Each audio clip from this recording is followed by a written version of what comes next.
Yes, shabiki maarufu kutoka Yanga Sports Club anaitwa Master Kodi ametoa komenti yake na maoni yake juu ya kocha mpya wa Yanga, huyu Mankoba. Msikilize kidogo.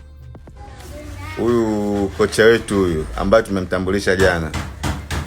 Huyu Mankoba uwezo wake ni mdogo sana. Hana uwezo wa kuja kufundisha timu kubwa kama ya Young Africa. Timu yetu ni kubwa. Tunahitaji makocha ambao wenye uzoefu wa hali ya juu.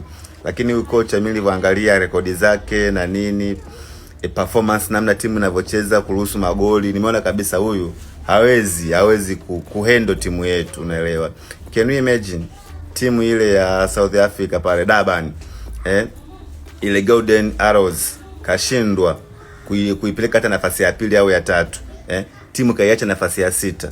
Kibaya zaidi kwenye ile timu karuhusu kufungwa magoli 33. Umeelewa? Ilifika stage ilibidi aone aibu, anyoshe mikono juu, hajiuzuru kwamba bwana nimeshindwa. Kwa hiyo uwezo wake ni mdogo sana. Sidhani kama ataweza kuhandle bato la timu za hapa Tanzania, kwa sababu timu za Tanzania sasa hivi uwezo wake ni mkubwa, timu zimesajili, zinapishana sana uwanjani, njoo nije. Kwa hiyo naona kabisa kwa mbinu za huyu mwalimu ambaye tumemsajili sasa hivi, huyu Mankoba huyu, kwa mbinu zake ataruhusu magoli mengi sana. Tutafunga magoli mengi. Umeelewa? Kwa hiyo naona kabisa tumechemka. Alafu ubaya zaidi, sisi timu yetu shida ilikuwa sio kocha. Umeelewa? Sisi timu yetu shida kubwa ilikuwa ni wachezaji. Wachezaji wengi sana energy imeisha, hawana ile uwezo ule wa kucheza dakika 90 bila kuchoka mapema. Ndio maana timu inakuwa inacheza slow sana.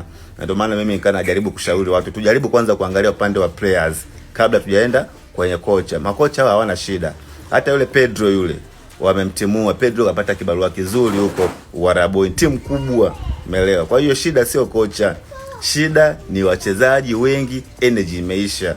Huwezi kuwa na kocha mzuri afu beki akawa mwamnyeto, usitegemee kwa, yani lazima tu utafungwa.